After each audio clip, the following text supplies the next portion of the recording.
Samantala, kasama natin dito live sa studios ang OCD spokesperson Major Reynaldo Balido para kamustahin ang sinasagawang retrieval operations sa probinsya ng Albay. Magandang umaga po, Major. Magandang umaga at magandang umaga sa ating mga nanonood. Major Balido, ilan po ang kumpirmadong patay, buhay at sugatan sa nangyaring pag-aalburuto ng Bulkang Mayon? Base sa nakuha nating ulat mula sa ating Office of Civil Defense, Regional Office 5, mayroon na po tayong 5 naulat na patay. Gusto kong itama yung ulat kanina na 7. Ngayon ay may nakuha tayong 8. 2 okay naman, unharmed, at 1 pang nawawala. Okay, sir, ilan po ang foreigners dito? I heard meron tayong mga German nationals na kasama sa casualties. Yes, dun sa 5 patay, 4 yung German nationals at 1 Filipino. Dun sa sugatan naman, merong 4 na Thai national. Okay, sir, pero so far, meron pa ba tayong o nire-recover na biktima sa Mount Mayon? Yes, actually, dun sa yung 5 patay is they are presumed dead. Yun yung subject ng ating search and retrieval operations ngayon, at saka dun sa 1 pang nawawala. Okay, so sir, kahit anong oras as of this time, nagsasagawa pa sila ng retrieval operations? Wala pong hadlang doon? Kagabi, temporarily in-stop muna yung search and rescue operations, at kanina ng 5 o'clock, itinuloy yung sinasagawang operation. Sir, ano itong tinatawag na Alert Zero? Meron tayong term na yon. Ano pong ibig sabihin nun, sir? Itong Alert Zero is advisory to galing sa PHIVOLCS. Ang ibig sabihin po nito is walang pagsabog na inaasahan. At ang advisory nga is tuloy lang yung yung 6 kilometer radius permanent danger zone. So, ipinagbabawal yung pagpasok dyan, at yung ating mga kapulisan at iba pang security forces dyan na para i-cordon yung area para maiwasan or mapagbawalan yung mga gusto pang pumasok dan sa danger zone na yan. Okay, sir, are you saying na pag Alert Zero, meron pa rin tayong 6 kilometer danger zone? Yes, meron. Okay. Meron. So, sir, itong mga biktima natin, ano po ang ginagawa nila dyan sa Bulkang Mayon?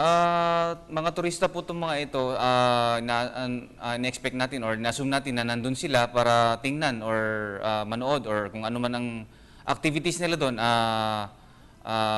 para tingnan nga itong ating bulkan. Okay, sir, have we checked in the local government kung meron silang permit sa pag-akyat sa Bulkang Mayon? Yan ang alamin po natin. Patuloy po yung pakikipag-ugnayan natin sa provincial government ng Albay sa pamamagitan po ng ating Office of Civil Defense Region 5. Okay, sir, taong 2012 lang, muling nabuksan ang Bulkang Mayon para sa mga turista. So, sir, patapos mangyari ito, banned na mabuna lahat ng pupunta dyan? Yan po natin ngayon kasama ang PHIVOLCS at saka yung Provincial Government of Albay para po maiwasan po natin yung karagdagan pang mga magiging biktima. Sir, mga ilang araw kaya aabutin itong retrieval operations natin doon sa ilang biktima? We are hoping na hindi na magtatagal. Nandun na yung ating mga rescue forces, nandyan yung AFP. Actually, meron tayong 3 helicopters nandun ngayon. At yung local responders from PNP, Coast Guard, and Bureau of Fire Protection.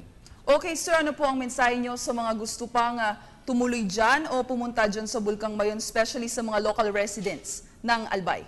Sa ating mga local residents at saka yung mga gusto pang pumunta dyan, mga turista, we are appealing na sana ipagpaliban muna natin dahil hindi nga po natin alam kung anong sitwasyon and hindi natin alam kung anong magiging aktibidades pa nitong bulkan na ito.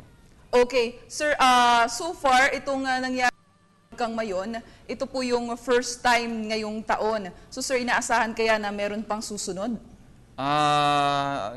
Base po sa datos or sa ulat galing sa PHIVOLCS, wala naman po. Except lang yung mga ganyang sitwasyon, isolated cases na may ash explosion at saka steam explosion. Okay, sir, panghuli na lang, sir, hindi ba natin planong evacuate yung mga local residents na malapit dyan sa Bulkang Mayon? Baka, sir, nanganganib. Narinig ko yung iba sa kanila ay nanganganib, natatakot, baka mag-alburuto ulit ito. Hindi ba natin sila i-forced evacuation? Magbabase pa rin po tayo dun sa advisory ng PHIVOLCS.